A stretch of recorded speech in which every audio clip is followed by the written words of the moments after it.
আসসালামু আলাইকুম।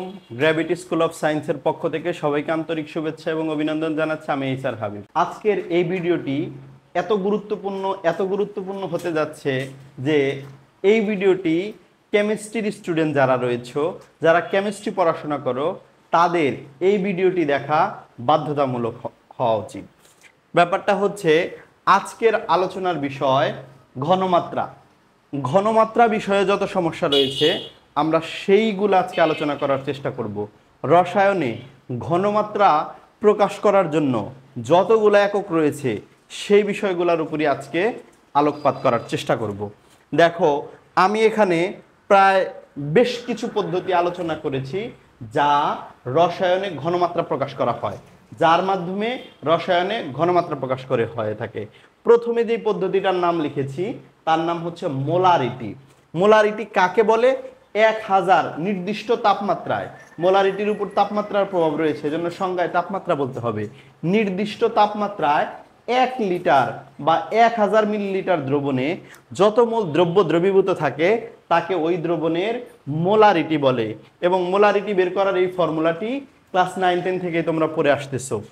S = 1000 W/MB। মনে রাখার বিষয় এখানে সেটা হচ্ছে W এর পরিচয় মনে রাখতে হবে, M এর পরিচয় মনে রাখতে হবে, B এর পরিচয় মনে রাখতে হবে।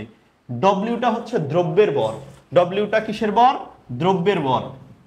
এবং এক্ষেত্রে সবচেয়ে গুরুত্বপূর্ণ বিষয় হচ্ছে মনে রাখতে হবে এটা গ্রাম এককে রাখতে হবে। কিন্তু এই সূত্র দিয়ে যখন তুমি মোলারিটি বের করবা বা মোলার ঘনমাত্রা বের করবা তখন অবশ্যই তোমাকে কি করতে হবে? মোল ডব্লিউ মানে দ্রব্যের ভরটাকে গ্রাম এককে কনভার্ট করতে হবে। এম হচ্ছে আণবিক ভর। এম কি? আণবিক ভর। এখানে যে যৌগটার দ্রবণ তৈরি করা হবে সেই যৌগটার আণবিক ভর। আর বি হচ্ছে আয়তন। আয়তনের ব্যাপারে গুরুত্বপূর্ণ কথা হচ্ছে মিলিলিটার অথবা সেন্টিমিটার কিউব এককে প্রকাশ করতে হবে। কারণ তোমরা জানো মিলিলিটার আর সেন্টিমিটার কিউব কিন্তু একই একক। যদি অন্য এককে থাকে, হ্যাঁ, তাহলে অবশ্যই সেগুলোকে মিলিলিটার এককে কনভার্ট করে নিতে হবে অথবা সেন্টিমিটার কিউব এককে কনভার্ট করে নিতে হবে।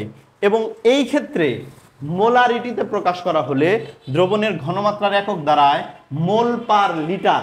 মোল পার লিটার, যেটাকে সংক্ষেপে মোলার বলা হয়ে থাকে। সংক্ষেপে মোলার বলা হয়ে থাকে, মানে ক্যাপিটাল লেটার এম দ্বারা প্রকাশ করা হয়। এই ক্ষেত্রে কিছু দ্রবণের ঘনমাত্রা তোমরা মুখস্থ রাখতে পারো। যদি বলে মোলার দ্রবণ তাহলে বুঝতে হবে এই দ্রবণের ঘনমাত্রা 1 মোলার। অনেক সময় বলে সেমি মোলার দ্রবণ, সেমি মোলার দ্রবণ, হ্যাঁ, সেই ক্ষেত্রে মানে 0.5 মোলার হবে। ডেসিমোলার দ্রবণ বলে থাকে। ডেসিমোলার দ্রবণ যদি কোনো সময় বলে তাহলে বুঝতে হবে ঘনমাত্রা বলা হচ্ছে 0.1 মোলার। তারপরে সেন্টিমোলার দ্রবণের কথাও অনেক সময় বলে। এই সেন্টিমোলার দ্রবণ যদি বলে তাহলে বুঝতে হবে ঘনমাত্রা 0.01 মোলার। তাহলে এখান থেকে মোলারিটি সম্পর্কে জানলাম এবং মোলারিটির 4টা একক সম্পর্কে জানা হলো। একটা হচ্ছে মোলার দ্রবণ যার একক 1 মোলার, আর একটা হচ্ছে সেমি মোলার দ্রবণ যার একক 0.5 মোলার, ডেসিমোলার দ্রবণ যার একক 0.1 মোলার এবং সেন্টিমোলার দ্রবণ যার একক 0.01 মোলার। মোলারিটি সম্পর্কে এতটুকু বলার ছিল। তো চলে যাচ্ছি আজকের দ্বিতীয় ঘনমাত্রাতে। দ্বিতীয় ঘনমাত্রা হচ্ছে মোলালিটি। আমরা রসায়নে যতগুলো ভাবে ঘনমাত্রাকে প্রকাশ করে থাকি সেই সবগুলো আজকে আলোচনা করা হচ্ছে। তো দ্বিতীয়তে আলোচনা করেছি মোলালিটি। মোলালিটিটা কি? মোলালিটি হচ্ছে এখানে দেওয়া আছে দ্রব্যের মোল সংখ্যা ডিভাইডেড বাই কিলোগ্রামে প্রকাশিত দ্রাবকের ভর। অর্থাৎ প্রতি কিলোগ্রাম দ্রাবকে কত মোল দ্রব্য দ্রবীভূত আছে সেটাকে আসলে মোলালিটি বলে। আবারও বলতেছি, প্রতি কেজি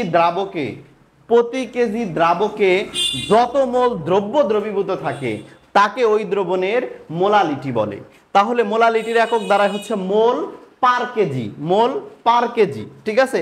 এটার একক দাঁড়াচ্ছে কি? মোল পার কেজি। এবং এটা এক্ষেত্রে ঘনমাত্রা বের করবা কিভাবে?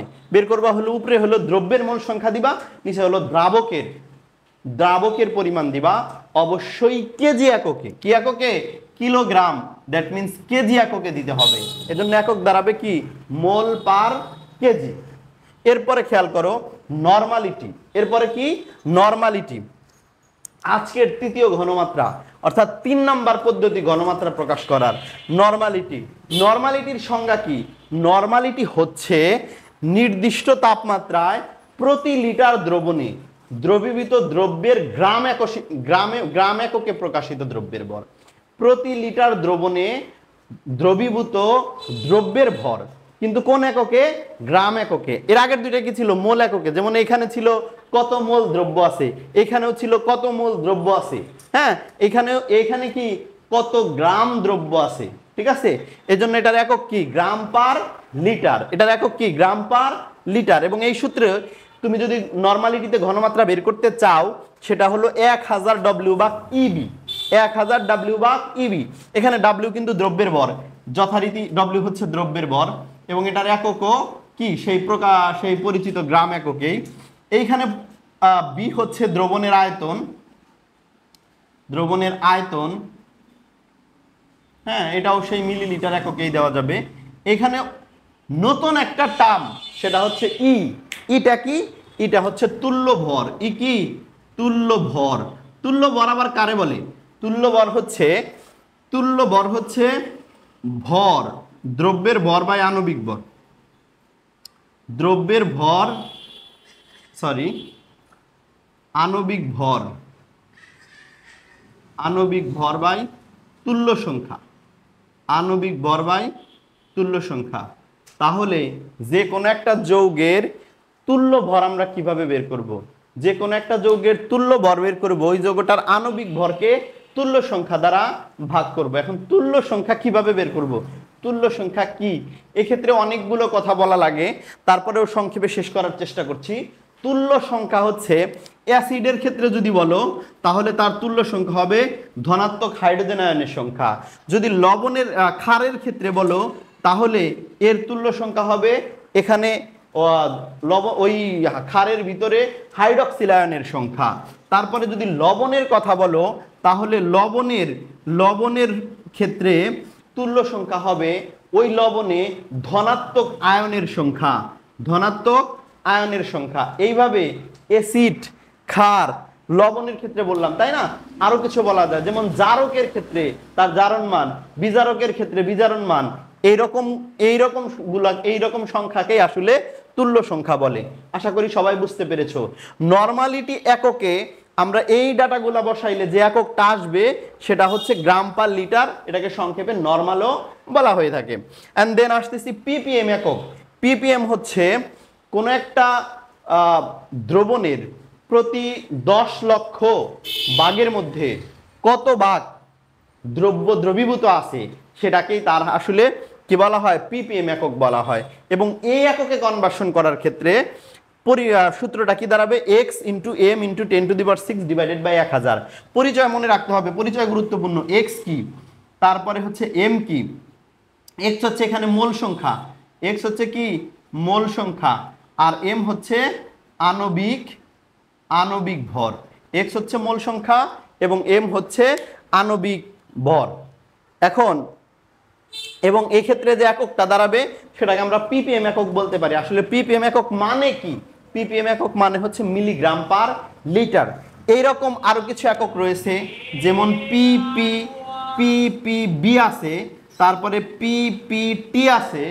পিপিবি মানে সেখানে 10⁻, এই সেম সূত্রই থাকবে, জাস্ট এখানে 10⁻৯ হবে। পিপিটিতে এখানে জাস্ট 10⁻12 হবে।